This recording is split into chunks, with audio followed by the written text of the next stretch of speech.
Padre Celestial, tu pueblo se haya reunido al comenzar las horas de tu santo sábado para tributarte la honra, la gloria y la alabanza que tú te mereces como nuestro Dios, como nuestro gran Creador.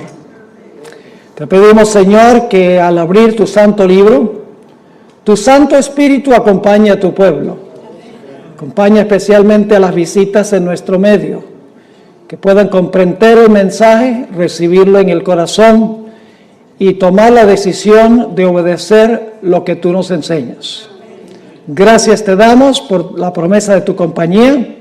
Reclamamos esa promesa en el precioso nombre que sobre todo nombre, el nombre de Cristo Jesús.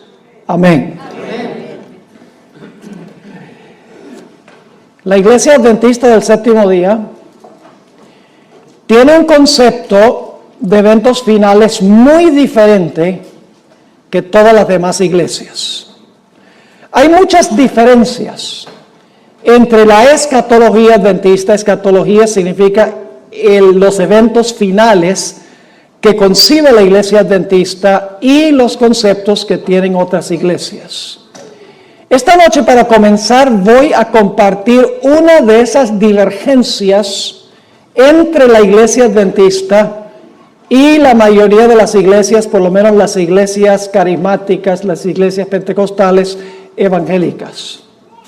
La mayoría de los cristianos hoy en día creen que se pueden preparar para la venida de Jesús hasta que Él venga. Pero la iglesia adventista cree, en armonía con la Biblia, y lo vamos a comprobar esta noche y también mañana en nuestro tema, que la puerta de la gracia para este mundo se va a cerrar antes que Cristo venga. Todos los casos se van a decidir antes que Jesús venga. Se va a cerrar la puerta de la oportunidad, se va a cerrar la puerta de la gracia. Luego va a pasar un periodo que se conoce como el tiempo de angustia. Y solo después del tiempo de angustia regresará Cristo en poder y gloria para reclamar a su pueblo. Es decir, la iglesia adventista, en armonía con la Biblia, enseña que si no estamos listos para cuando se cierre la puerta de la gracia, no vamos a estar listos para la segunda venida de Jesús. Ahora ustedes dirán, pastor, ¿a dónde enseña la Biblia este concepto? Antes de compartir 11 ejemplos de la Biblia, de los cuales vamos a estudiar algunos esta noche y algunos mañana, permítame mencionar que en todas las historias que vamos a examinar hay varios comunes denominadores, es decir, elementos que tienen estas historias en común. En primer lugar, en cada una de las historias hay un remanente fiel. En cada una de estas historias hay enemigos del remanente fiel. En cada una de estas historias hay un tiempo de angustia para el remanente fiel porque los enemigos quieren acabar con ellos, los aborrecen. En cada una de las historias encontramos que la fe de los fieles de Dios es severamente probada en el tiempo de angustia. En cada una de estas historias notamos que Dios se demora en responder a las oraciones de su pueblo, porque su pueblo ora que Dios por favor los libre de manos de sus enemigos, pero Dios no responde inmediatamente. Dios demora en responder a las plegarias de su pueblo. Y el último punto que tienen todas estas historias en común es que finalmente Dios interviene después de la demora para librar a su pueblo. Repito nuevamente los elementos que tienen en común estas historias. Número 1, un remanente fiel. Número 2, un enemigo o enemigos del remanente. Número 3, por la enemistad de los enemigos, el pueblo de Dios pasa por un terrible tiempo de angustia. Su fe es severamente probada. Dios no responde inmediatamente, demora en responder a las plegarias de su pueblo para que Dios los libre. Pero finalmente Dios interviene y libra a su pueblo del tiempo de angustia o la crisis por la cual estamos pasando. Ahora, la historia que ilustra mejor que cualquier otra historia este proceso que acabo de describir es una historia que encontramos muy temprano en la Biblia. Es una historia que encontramos en el libro de Génesis. Ahora, no voy a contar toda la historia porque no es posible cubrir todos los detalles. Tengo una presentación de 1 hora nada más sobre este punto específico, pero les voy a cubrir los puntos principales. Ustedes recuerdan que antes del diluvio Dios llamó a Noé para que predicara un mensaje al mundo antediluviano. Su mensaje dividió al mundo en 2 grupos. Los que aceptaron el mensaje, que fueron todos los miembros de su familia, y los que rechazaron su mensaje. Es decir, la predicación de Noé dividió a la raza humana en 2 grupos, los salvos y los perdidos. Cuando Noé terminó de predicar su mensaje, después de 120 años, algo extraordinario sucedió. Se encuentra descrito en Génesis 7 y el versículo 16. Génesis 7 y el versículo 16. Dice allí, ¿qué sucedió cuando Noé terminó su predicación? Hablando de los animales que vinieron al arca, dice, y los que vinieron, macho y hembra de toda carne vinieron, como le había mandado Dios, y Jehová le cerró la puerta. ¿Qué hizo Jehová? Cuando Noé terminó de predicar, Jehová le cerró la puerta.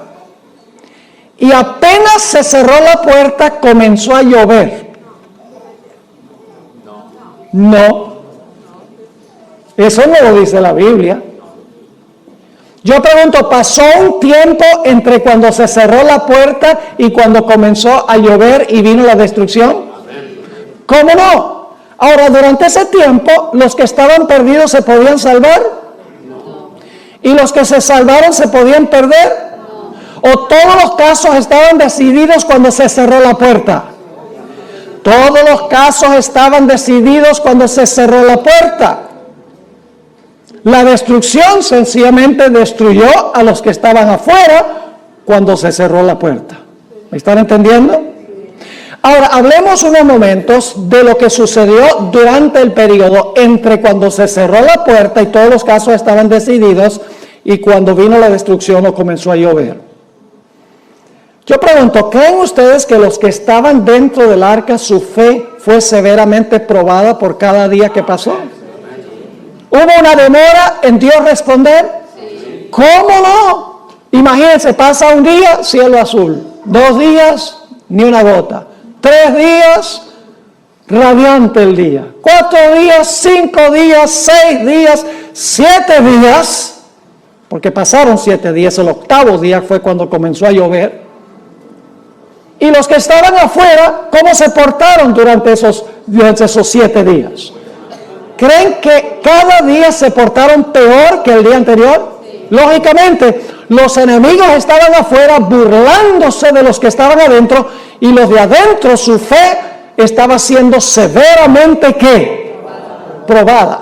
Los que estaban afuera burlándose no sabían que estaban perdidos y los que estaban adentro sabían por la promesa de Dios que iban a ser preservados, pero hubo una demora en Dios intervenir para librarlos. Es decir, hay un periodo de tiempo entre cuando se cierra la puerta, termina la predicación, ya nadie se puede salvar, y cuando finalmente viene la destrucción. Ahora ustedes dicen, ¿pero será que al final de la historia va a pasar lo mismo? Vamos a ver lo que dijo Jesús. Mateo 24 y el versículo 37 al 39. Mateo 24 y el versículo 37 al versículo 39. Aquí Jesús nos va a decir qué importancia tiene esta historia para el tiempo del fin.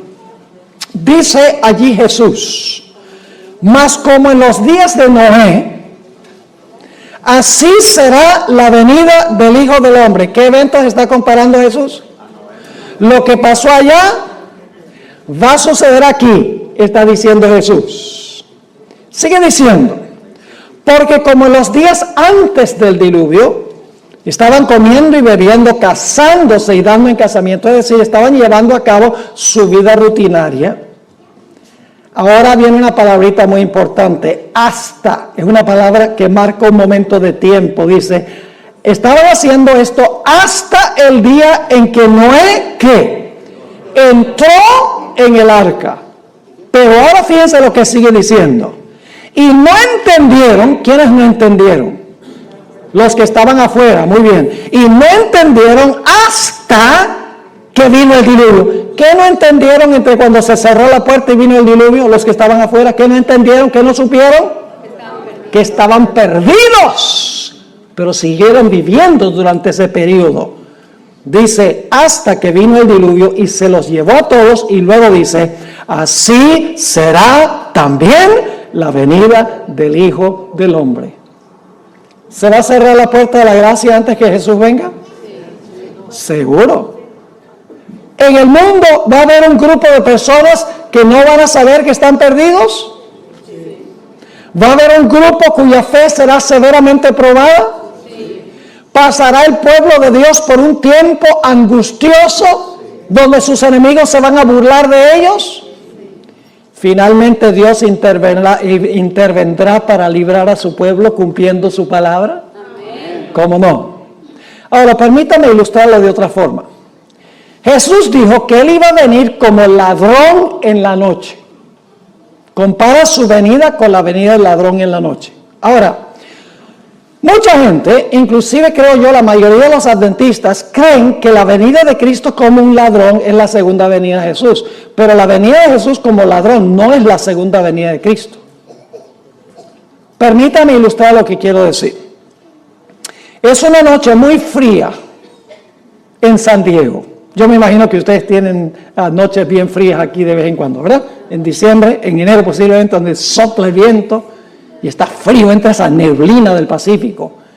¡Wow! Y han trabajado todo el día y llegan a la casa, se comen una buena cena, se sientan en la silla favorita a ver las noticias en la televisión, se quedan como medio dormidos y dicen, me voy a ir a acostar porque estoy cansado. Y entonces va la persona, se acuesta, y apenas se acuesta y se pone las cobijas encima, que está calientico, y ha bajado el termostato de la casa, porque uno duerme mejor con el termostato bien bajo. La persona dice, se me olvidó trancar la puerta. Y estoy aquí debajo de esta cobija calientico, sabroso. Qué flojera me da salirme de debajo de la cobija para ir a trancar la puerta. Y la persona dice, al fin y al cabo yo llevo viviendo en esta casa 25 años y nunca ha llegado el ladrón. Y se queda con las cobijas puestas. A medianoche, porque Jesús dijo que vendrá como un ladrón a medianoche. A medianoche, a que no adivinan quién llega. El ladrón llega, exactamente. Y el que está en la casa está ¿qué? Durmiendo. No sabe que el ladrón ha venido. Y el ladrón entra a la casa y se roba la cámara de video, se roba el celular, se roba el dinero que consigue, mejor dicho, se roba todo lo que tiene valor y se va. Los que están adentro de la casa no saben que el ladrón ha venido. ¿Cuándo descubren los que están en la casa que el ladrón hizo una visita? Cuando se despiertan por la mañana, pero ya para ese momento es demasiado tarde. Cuando Jesús dice que Él va a venir como ladrón, lo que está diciendo es que Él va a cerrar la puerta de la gracia, y si no estamos velando, si no estamos listos, seremos tomados por sorpresa, y solamente cuando Cristo venga nos daremos cuenta que estamos perdidos. ¿Me están entendiendo lo que estoy diciendo? Y ahora escuchen bien lo que voy a decir. Muy importante. Tenemos un momento en la historia de este mundo cuando se va a cerrar la puerta de la gracia para todos los seres humanos. Pero si usted se llega a morir esta noche, su puerta se cerró. Su puerta individual. Porque la Biblia dice que Dios establece que el hombre muere una vez y después de eso viene el juicio. Es decir, no podemos decir, bueno, yo me voy a preparar y voy a estar listo cuando se cierre la puerta de la gracia. O yo voy a demorar porque la puerta de la gracia no se va a cerrar todavía porque no ha llegado la ley dominical. Y entonces llegamos a morir esta noche antes que llegue la ley dominical, antes que se cierre la puerta y de todas maneras se cerró la puerta. Porque en el momento de la muerte, ese es el fin. ¿Me están entendiendo este asunto? Ahora vamos a repasar. En los días de Noé, ¿hubo un remanente fiel? ¿Quién? Noé y su familia. ¿Había enemigos de ellos? ¿Quiénes? Los que estaban afuera. ¿Pasaron por un tiempo de angustia? ¿Los que estaban adentro? ¿Cómo no? ¿Su fe fue probada? Sí. ¿Hubo una demora en Dios librarlos de sus enemigos? Pero pregunto, ¿finalmente Dios intervino y el pueblo fue librado? Exactamente. Ven, todos los elementos están en esa historia. Ahora quiero que vayamos a otro ejemplo que encontramos en el Antiguo Testamento. Vamos a Daniel, el capítulo 12 y el versículo 1. Ya que tenemos el patrón, ya que tenemos el modelo de cómo funciona esto con los comunes denominadores, ahora queremos examinar varias historias que nosotros encontramos en las Escrituras, además de la historia que usamos del diluvio y de la venida del ladrón. Daniel 12 y el versículo 1. Ahora, antes de leer este versículo, necesito darles un poquito del contexto. Si ustedes leen el capítulo anterior, el capítulo 11, los versículos 44 y 45, van a descubrir que se habla allí de un poder que se denomina el Rey del Norte. Ahora, no se confundan sobre quién es el Rey del Norte que viene a atacar al pueblo de Dios, porque dice que va a salir para destruir y aniquilar a muchos. Es decir, es un poder perseguidor que va a tratar de acabar con el pueblo de Dios. Ustedes pueden leerlo ahí en Daniel 11, 44 y 45. Ahora escuchen. En la Biblia, este poder perseguidor se describe con diferentes nombres.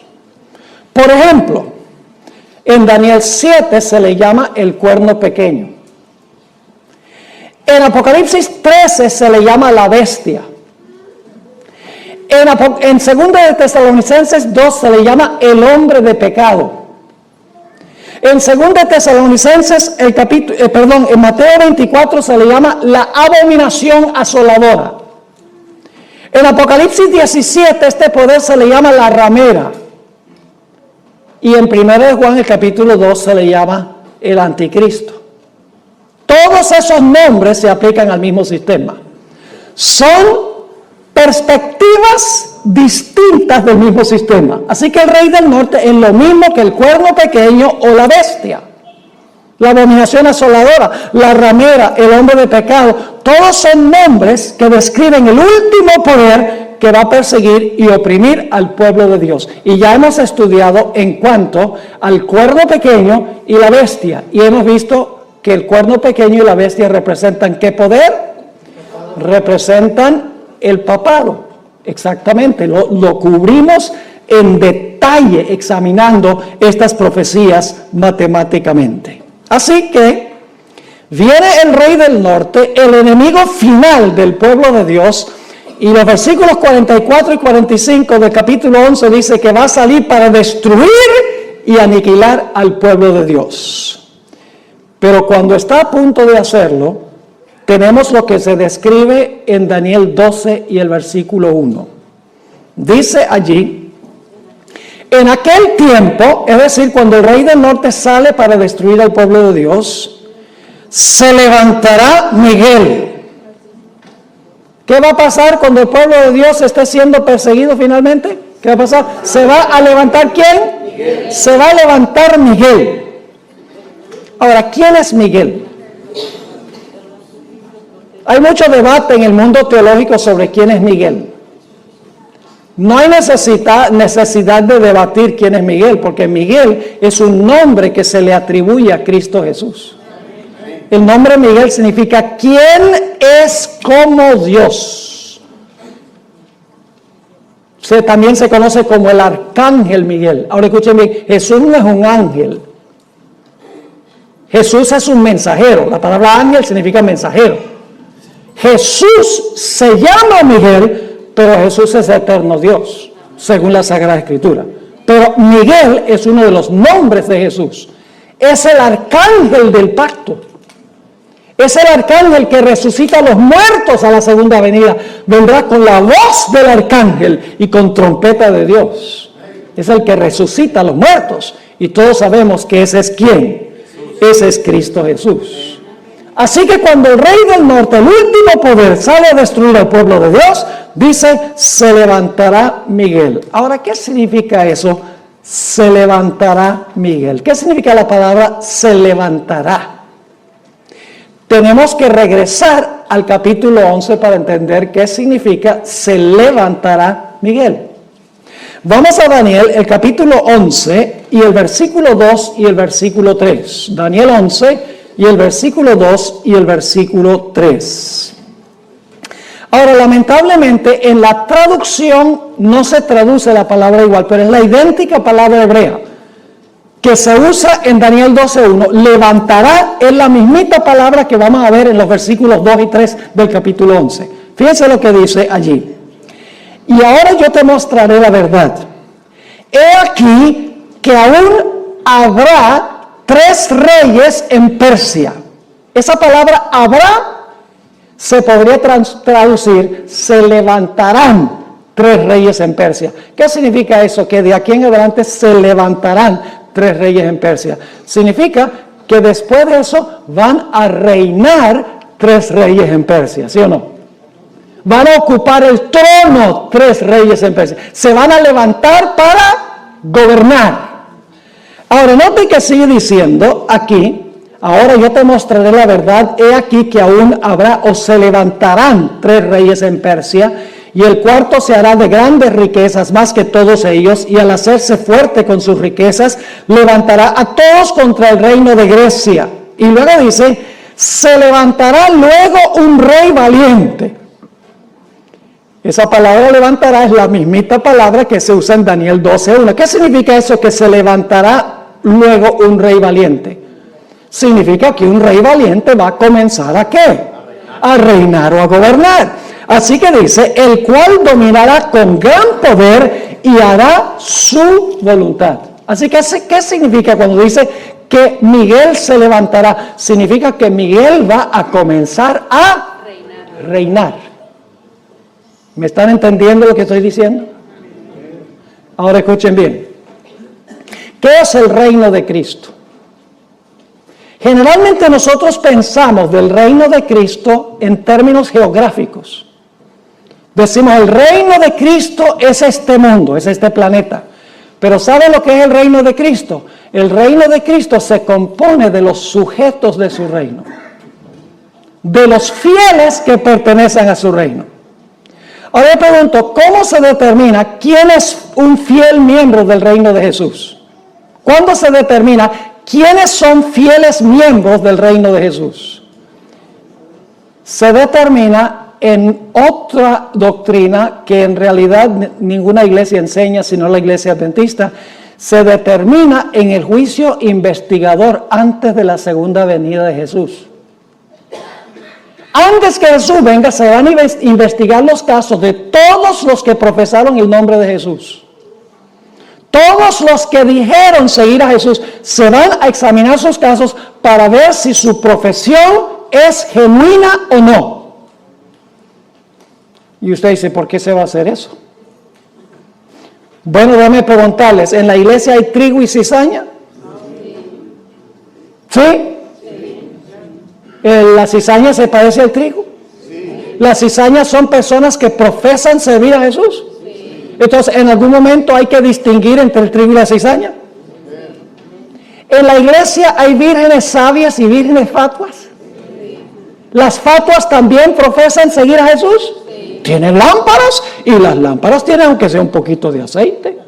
Lo que no tienen es aceite extra. Yo pregunto, ¿en la iglesia hay buenos peces y malos peces? Sí. Jesús usó la parábola de la pesca. Y nosotros somos los pescadores, el barco es la iglesia y el tirar la red es la predicación del evangelio. Y cuando usted tira la red, usted pesca solo pececitos buenos. No. En la iglesia hay peces buenos y peces malos. ¿Hay que hacer alguna separación? Yo no les voy a contar la historia, pero cuando yo crecí en Venezuela, íbamos a una isla que se llama Margarita, en vacación, nosotros la familia, y nos gustaba ir a una playa que se llamaba El Tirano, a donde entraban los pescadores tempranito por la mañana. ¿Y sabe qué hacían? Llegaban a la playa con las redes, y las redes tenían toda clase de animal marino. Tenían tiburones pequeños, estrellas de mar, tenían pulpos, tenían un pez así con una cabeza bien grande, con un cuerpo así delgadito, le dicen sapo allá, que tenía unas púas así venenosas, era como un bagre. Y los pescadores se sentaban en la orilla y tenían una canasta para los peces buenos y otra canasta para los peces malos, o por los animales marinos malos. Había que hacer una obra de ¿qué? De separación. La red del evangelio reúne peces buenos y peces malos, pero en el juicio Cristo examina para ver quién es quién. Yo pregunto, ¿en la iglesia hay personas que tienen apariencia de piedad, pero en realidad no tienen el poder de la piedad? Lo dice el apóstol Pablo. Yo pregunto, ¿inclusive hay ministros que se disfrazan como ministros de justicia? El apóstol Pablo lo dice. Yo pregunto, hay personas inclusive que dicen Señor, Señor, y echan demonios, y dan profecías, y hacen milagros, que Jesús va a decir, yo no los conozco a ustedes, apartados de mí, obradores de maldad. ¿Entienden por qué Cristo tiene que hacer una obra de separación antes de la segunda venida? Él tiene que demostrar quiénes son súbditos de su reino antes de regresar. Y cuando haya mostrado en el juicio quiénes en verdad son miembros de su reino está completo y se cierra la puerta de la gracia. Así que el levantarse de Miguel, que se menciona aquí, sencillamente significa que Jesús ha terminado su obra de juicio en el santuario celestial. Todos los casos están decididos para vida o para muerte. Y ahora Jesús se va a levantar para reinar sobre su reino, porque su reino, sus súbditos están ¿qué? Completos. Pero yo pregunto, ¿los súbditos de Jesús van a pasar por un tiempo de angustia aún cuando se cierre la puerta? Vamos otra vez a Daniel 12:1 para que ustedes vean. Dice, en aquel tiempo se levantará Miguel porque su reino está completo. Se ha mostrado quiénes son los súbditos de su reino en el juicio. Dice, el gran príncipe que está de parte de los hijos de tu pueblo, es decir, es el defensor de su pueblo. ¿Y qué va a suceder? Después que se levanta, después que se cierra la puerta, que Cristo comienza a reinar, ¿qué va a suceder? Dice, y será tiempo de angustia. ¿Va a pasar el pueblo de Dios por el tiempo de angustia? ¿Sí o no? Según este texto, el pueblo de Dios va a pasar por el tiempo de angustia. ¿Qué enseñan hoy las iglesias evangélicas? Enseña que cuando Cristo venga en el rapto, se va a llevar a todos los fieles al cielo. Y aquí van a quedar nada más los judíos para sufrir, como si no han sufrido suficiente ya. Para ellos, el pueblo de Dios no va a pasar por el tiempo de angustia, y por lo tanto, cuando se encuentren en el tiempo de angustia, no van a tener la fe necesaria para pasar por ese periodo. Porque si usted no cree que va a pasar por un tiempo de angustia, usted no se va a preparar. Por ejemplo, si el servicio climático le dijera a usted que va a haber un huracán en la Florida, ¿usted se prepara en San Diego? No, pues no va a pasar en San Diego. ¿Me están entendiendo lo que estoy diciendo? Si usted no cree que va a pasar por el tiempo de angustia, ¿para qué se va a preparar para ese evento? La mayoría de los seres humanos serán tomados por sorpresa durante el tiempo de angustia sin ninguna preparación, y muchos adventistas también. Así que dice, será tiempo de angustia, cual nunca fue desde que hubo gente hasta entonces. Ah, pero aquí viene la buena nueva. Sí, el pueblo de Dios va a pasar por el tiempo de angustia, pero Cristo se va a levantar para defender a su reino. Porque dice, pero en aquel tiempo será que libertado tu pueblo, todos los que se hallen escritos, ¿dónde? Todos los que se hallen escritos en el libro. ¿Cuándo fue que fueron confirmados en el libro? ¿Cuándo fueron confirmados en el libro? ¿Creen ustedes? Durante el juicio. Eso demuestra que hubo un juicio. Y se confirmó su nombre en el libro de la vida. Y usted dice, pastor, ¿se confirmó? Sí, porque cuando nosotros recibimos a Cristo Jesús como Salvador personal, cuando profesamos a Jesús, Jesús anota nuestro nombre en el libro de la vida. En ese momento Jesús no se pone a mirar si la profesión es genuina o no. Sencillamente acepta nuestra palabra, de que vamos a seguir a Jesús, vamos a hacer cielo a Jesús, y Jesús anota el nombre en el libro de la vida. En el juicio se examina la vida de la persona para ver si su profesión es genuina o no. Yo pregunto, una vez que una persona ha sido perdonada, ¿se le puede revocar el perdón? ¿Una persona puede ser salva y luego perder la salvación? Las iglesias, muchas iglesias protestantes dicen, no, una vez salvo, siempre salvo. La Biblia no enseña eso. ¿Te recuerda la parábola de los dos deudores? Parábola interesante esta de los dos deudores. Había un hombre que debía 10,000 talentos, una suma que era imposible pagar. Había desfalcado los fondos del dueño, es decir, le había robado a su maestro, a su amo. Y el amo dice, ven acá, este es el juicio, ven acá. Y examina y dice, mira, tú me debes 10,000 talentos, págame. Dice, yo no tengo con qué pagar, dame tiempo y te pago. ¿Qué tiempo? Aunque te dé 1,000,000 de años, no tienes para pagar eso. Es una deuda impagable. Y el hombre llora y clama y dice, por favor, perdóname la deuda, o dame tiempo, yo pago la deuda. Finalmente, como clama al dueño, el dueño le dice, mira, voy a hacer algo mejor, porque tú clamaste por misericordia y yo te voy a perdonar la deuda.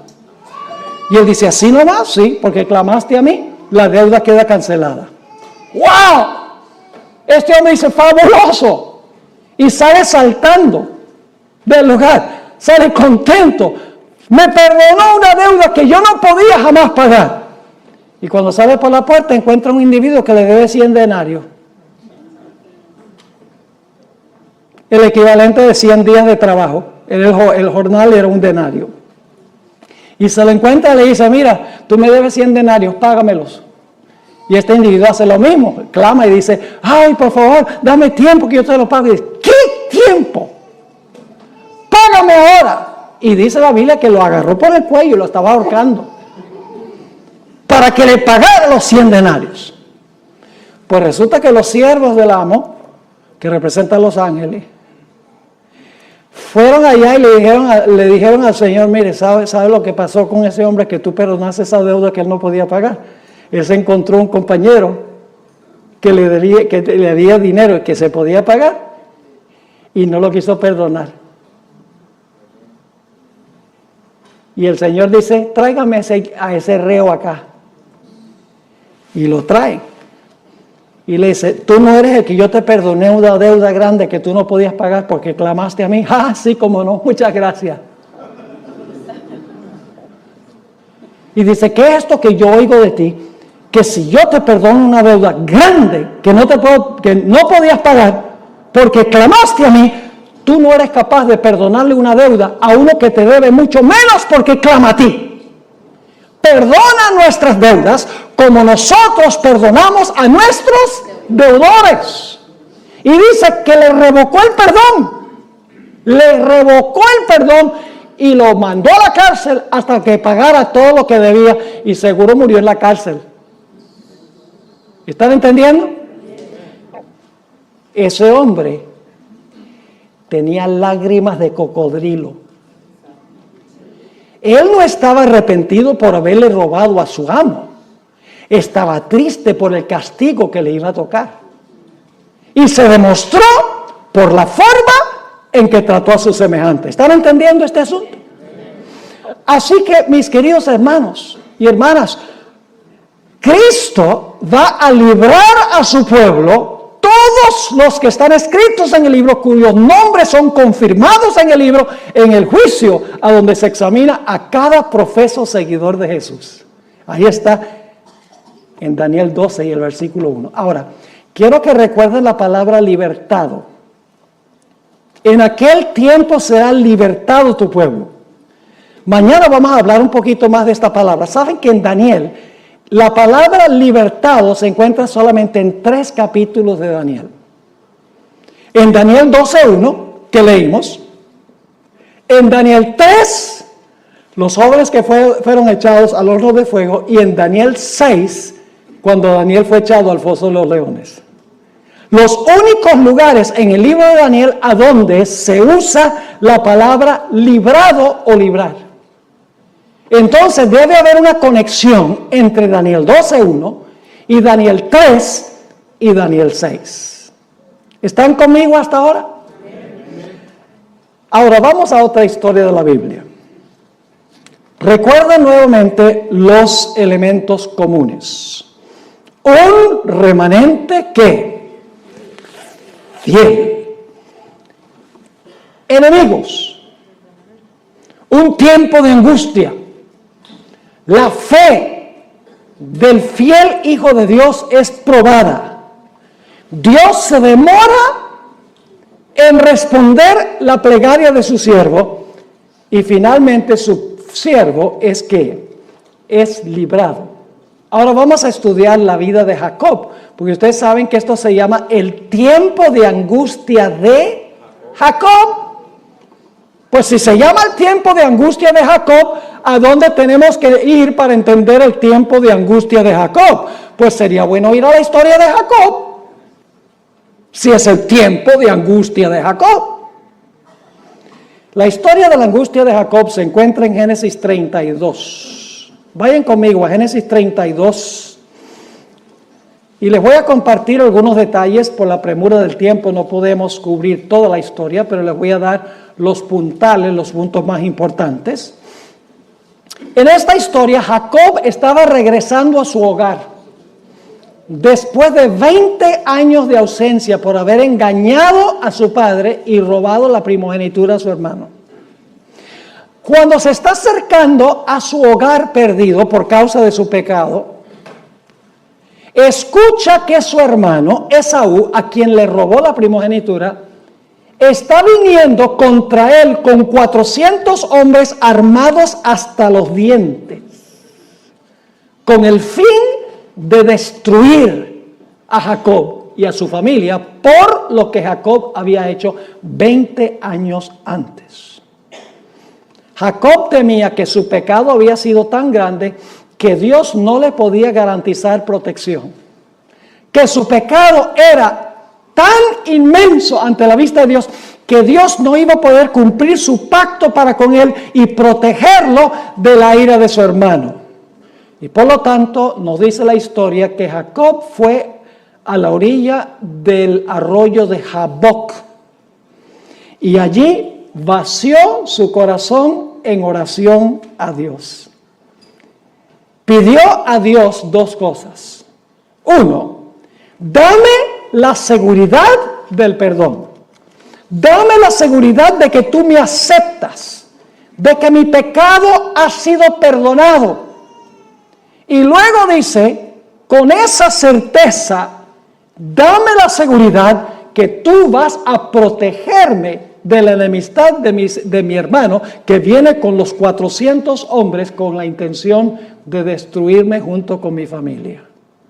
Vamos a leer la historia, como se encuentra en Génesis 32, 9 al 11. Aquí se describe la oración de Jacob. Y aparece otra vez la palabra clave. Dice allí, y dijo Jacob, Dios de mi padre Abraham, y Dios de mi padre Isaac, Jehová, que me dijiste, vuélvete a tu tierra y a tu parentela, y yo te haré bien. Y luego noten lo que dice Jacob. menor soy yo que todas las misericordias y que toda la verdad que has usado para con tu siervo. Jacob está diciendo, Señor, yo no soy digno de que tú me perdones ni de que tú me aceptes. Y luego sigue diciendo, pues con mi cayado pasé este Jordán y ahora estoy sobre 2 campamentos. Y luego, ¿cuál es la palabra del versículo 11? ¿De quién? De la enemistad del hermano. ¿Tiene Jacob un enemigo, sí o no? Sí. Él es el remanente fiel. Él tiene un enemigo. Está pasando por un tiempo severo de angustia, vaciando su oración a Dios para tener la certeza del perdón y la protección de Dios contra su enemigo. Sí. ¿Dios contesta la oración inmediatamente? No, eso lo vamos a ver en un momento, pero finalmente Dios interviene y lo libra de la ira de su hermano. Vamos a notar que cuando Jacob está a la orilla del arroyo Jaboc, de repente viene un individuo y empieza a luchar con él. Y él cree que es un enemigo y empieza a luchar con este misterioso personaje. Cuando estaba muy cerca de la mañana se dio cuenta que no estaba luchando con un mero ser humano, que estaba luchando con el ángel del pacto, estaba luchando con Jesús. Lo vamos a ver en unos momentos. Estaba luchando con Jesús. Y cuando estaba por amanecer, Jacob le dice a este personaje, Señor, dame la seguridad del perdón. Dame la seguridad que me vas a proteger de la ira de mi hermano, que no vamos a perecer. Y el ángel le dice, suéltame, que amanece. Me voy. ¿Y qué hace Jacob? Jacob dice, nada de eso. Se aferró de él y dijo, no te soltaré hasta que me bendigas. Y luego, otra vez el ángel dice, suéltame, porque amanece. Jacob dice, no way. No te soltaré hasta que me des la certeza del perdón y que tú me vas a proteger de manos de mi enemigo. Y nos dice la historia que en ese lugar el ángel bendijo a Jacob. Y luego le cambió el nombre porque su carácter había cambiado. Dios le dijo, tu nombre no será más llamado suplantador. Jacob significa suplantador, alguien que procura robarle el puesto a otro. Sino que tu nombre será llamado Israel, porque has luchado con Dios y con los hombres y has prevalecido. Leamos la historia como se relata en Génesis 32, 24 al 30. Génesis 32 y el versículo 24. Así se quedó Jacob solo y luchó con él un varón hasta que rayaba el alba. Y cuando el varón vio que no podía con él, tocó en el sitio del encaje de su muslo y se descoyuntó el muslo de Jacob mientras que con él luchaba. Y dijo el personaje, déjame porque raya el alba. Y Jacob le respondió, no te dejaré si no me bendices. Y el varón le dijo, ¿cuál es tu nombre? Y él respondió, Jacob. Y el varón le dijo, no se dirá más tu nombre Jacob, sino Israel, que significa príncipe de Dios. Porque has luchado con Dios y con los hombres y has, ¿qué? Vencido. Entonces Jacob le preguntó y le dijo, declárame ahora tu nombre. Y el varón respondió, ¿por qué me preguntas por mi nombre?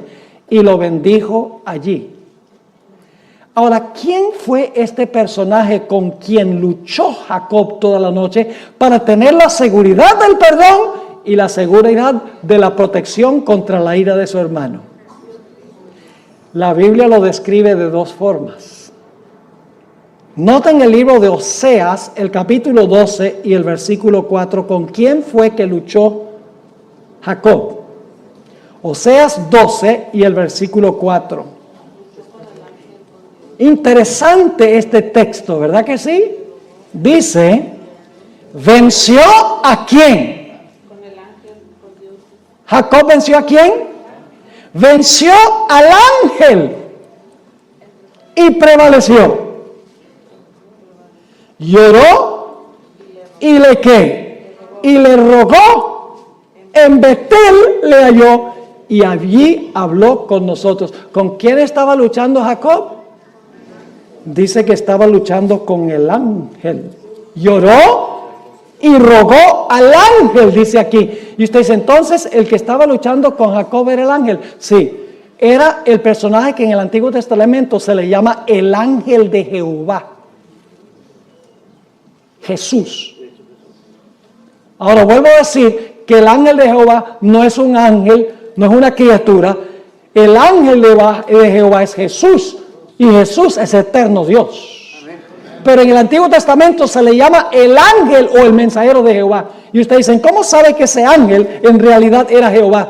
Por el nombre que Jacob le puso al lugar. Noten Génesis 32 y el versículo 30, el nombre que le dio Jacob a ese lugar. Dice en Génesis 32, 30, y llamó Jacob el nombre de aquel lugar, ¿qué cosa? Peniel. ¿Sabe lo que significa la palabra Peniel? Viene de dos palabras hebreas, pen y el. Significa rostro de Dios. ¿Cómo llamó Jacob el lugar donde luchó con el ángel? El rostro de Dios. ¿Por qué razón? Dice, porque dijo, vi a Dios cara a cara y fue, ¿cuál es la palabra clave ahí? Fue librada mi alma. ¿Están captando la perspectiva? Ahora yo pregunto, al final de la historia, los enemigos del pueblo de Dios van a venir en contra de ellos. ¿Ustedes creen? El pueblo de Dios va a clamar día y noche para que Dios los libre de manos de sus enemigos. Su fe será severamente probada. Ciertamente que sí. El pueblo de Dios finalmente se la ha librado de la ira de la bestia, de su imagen y de la prueba sobre su marca. ¿Cómo no? Ahora queremos ir a otro ejemplo del Antiguo Testamento. El cautiverio de Israel en Babilonia. Permítanme mencionarles los elementos claves antes de leer el pasaje que se encuentra en Jeremías, el capítulo 30, y vamos a leer Jeremías 30 y empezando con el versículo 5. Escuchen bien el marco histórico. El remanente fiel en esta historia es el pueblo de Israel. El enemigo del pueblo de Israel en esta historia es Nabucodonosor y los babilonios, que llevaron al pueblo de Dios cautivo a Babilonia. El tiempo de angustia que pasó el pueblo fueron los 70 años que pasaron allí cautivos en Babilonia, bajo el mando de su enemigo Nabucodonosor y de los babilonios. Yo pregunto, ¿se demoró Dios en librarlos? Se demoró 70 años. Sí, fue un tiempo de agonía para el pueblo de Dios mientras estaban cautivos. ¿Cómo no? ¿Su fe fue severamente probada? Sí, pero finalmente Dios intervino y libró a su pueblo del cautiverio a Babilonia y al rey Nabucodonosor. Vamos a leer el pasaje como se encuentra en Jeremías 30 y el versículo 5. Porque así ha dicho Jehová. Hemos oído voz de temblor, de espanto y no de paz. Inquirid ahora y mirad si el varón da a luz. Sabemos que el varón no da a luz, pero estos dolores del pueblo son tan grandes que parecen dolores de una mujer en parto. Inquirid ahora y mirad si el varón da a luz, porque he visto que todo hombre tenía las manos sobre sus lomos, como mujer que está de parto, y se han vuelto pálidos todos los rostros. ¿Pueden captar la agonía y el sufrimiento que se describe aquí? El dolor que está pasando el pueblo de Dios porque están cautivos. Y luego dice en el versículo 7, ¡ah! ¡Cuán grande es aquel día! tanto que no hay otro semejante a él. ¿Recuerdan Daniel, el capítulo 12:1, donde dice que tiempo de angustia cual no se ha visto jamás? Aquí está la expresión, que no hay otro semejante a él. Y luego, ¿cómo se llama este tiempo? Tiempo de angustia, ¿para quién? Para Jacob. Ahora es el pueblo, porque en este tiempo Jacob estaba muerto. Jacob es un sinónimo del pueblo de Israel. Dice, tiempo de angustia para Jacob, pero ahora escuche la palabra clave otra vez. Pero de ella será librado. Gloria a Dios. ¿Están viendo en todas estas historias el tema clave? Mas será librado. En aquel día, dice Jehová de los ejércitos, yo quebraré su yugo de tu cuello, es decir, del enemigo. Voy a quebrar su yugo de tu cuello y romperé tus coyundas. Y extranjeros no lo volverán más a poner en servidumbre, sino que servirán a Jehová su Dios y a David su rey, a quien yo les levantaré. Eso no puede ser el David literal, porque David ya estaba muerto. Está hablando de quién va a reinar sobre su pueblo. No David, sino el hijo de David, que es ¿quién? Cristo Jesús. Vamos a notar otro panorama que da la Biblia. Mateo 24 y el versículo 21 y 22. Hermanos y hermanas, nosotros ni siquiera nos imaginamos cómo va a ser ese periodo. Nosotros ahora vivimos más o menos cómodos. Tenemos nuestra casita, tenemos 1 o 2 carros, tenemos algo de dinero en el banco, tenemos ropa, tenemos libertad para movilizarnos de un lado para otro, podemos reunirnos libremente en la iglesia. Todo eso va a llegar a su fin. El pueblo de Dios lo va a perder todo, lo vamos a ver en la próxima historia que voy a cubrir. Y el pueblo de Dios va a tener que huir y dejarlo todo. ¿Está usted dispuesto a dejarlo todo? Me hace pensar de algunos adventistas que dicen, pastor, a mí no me alcanza el dinero para diezmar. No me alcanza. Y yo les digo, mire, yo tengo una fórmula donde siempre les alcanza diezmar. Diezmen primero. Y cuando digo eso, dice, ay, pero si diezmo primero no me alcanza para pagar las cuentas. Entonces, usted por pagar las cuentas le va a robar a Dios. Y saben que muchos de esos mismos que dicen, no me alcanza el dinero para diezmar, dicen, pero el día que lo tenga que entregar todo por Cristo, lo entrego todo. ¿Y qué le hace usted pensar que si no está dispuesto a devolverle a Dios el 10%, de repente le va a devolver la vida?